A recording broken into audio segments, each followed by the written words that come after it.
Hey foodies, and welcome back to Cooking with Kiana. Today I'm going to be showing you guys how to make Parmesan herb crusted pork chops. Now this is such a simple yet delicious pork chop recipe. Trust me, you guys are going to definitely thank me after trying this recipe. But before we get started, make sure you guys like, comment, and subscribe. Also, don't forget to hit that notification bell so you do not miss weekly recipes. Now let's get started. So for this recipe, you will need 1 cup of flour, 1 cup of Italian style breadcrumbs, some dried herbs to go inside of the breadcrumb mixture. I'm going to be using 1 tablespoon of herbs de Provence and 1 tablespoon of Flavor Mate garlic and herb seasoning. You're also going to need 2 eggs to bind everything together, 1/2 cup of Parmesan cheese to go in that breadcrumb mixture as well. To season up these pork chops, I'm going to be using 2 teaspoons of Old Bay seasoning, 2 teaspoons of that Flavor Mate garlic and herb seasoning, 1 teaspoon of Cajun all-purpose seasoning, 1 teaspoon of herbs de Provence, and 1 teaspoon of black pepper. And these are the pork chops that I'm going to be using today. I'm going to be using the center cut bone-in pork chops. Of course, I already went ahead and washed these off and patted them dry. So what I'm going to do is I'm just going to go ahead and take that seasoning and mix that all together.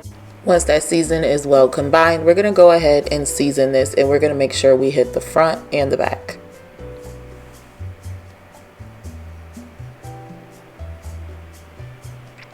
And of course, I'm going to go in with my hands and make sure I really rub that seasoning in, just to make sure that seasoning can really penetrate that pork chop.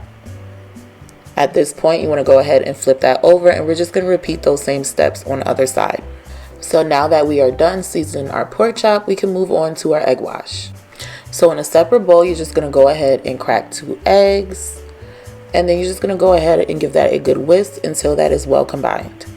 Now once your eggs are well combined, we can move on to making our breadcrumb mixture. So I already went ahead and added 1 cup of Italian breadcrumbs to a bowl. And to that, I'm going to add in 1 tablespoon of herbs de Provence and 1 tablespoon of that herb and garlic mixture. To that, I'm also going to go ahead and add in 1/2 cup of Parmesan cheese, and we're just going to go ahead and give that a good stir until that is well combined. So now that we are done with our breadcrumb mixture, it is time to assemble our Parmesan crusted pork chops.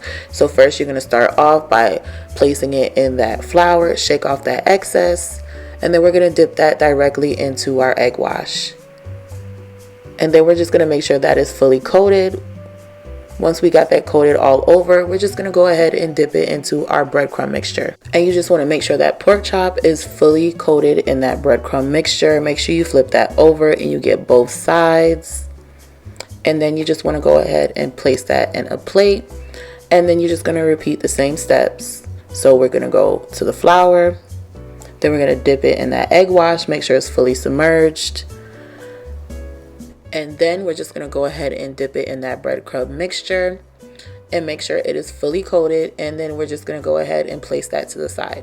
Now for a healthy alternative, you can shallow fry this in olive oil. However, today I'm going to be deep frying these pork chops, and I'm going to let these cook on a medium to high heat.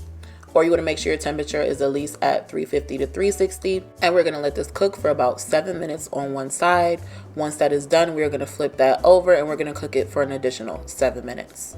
So once your pork chops are done, you want to go ahead and remove it from that oil. And then you just want to place that on a cooling rack. That way it can cool off and it can still remain nice and crispy. You can get rid of some of that oil. Just look at how crispy that is, guys.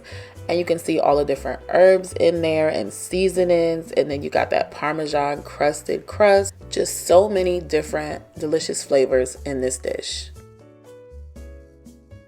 I hope you guys enjoyed this recipe. If you did, the full recipe will be listed in the description box below, so you guys can make this at home.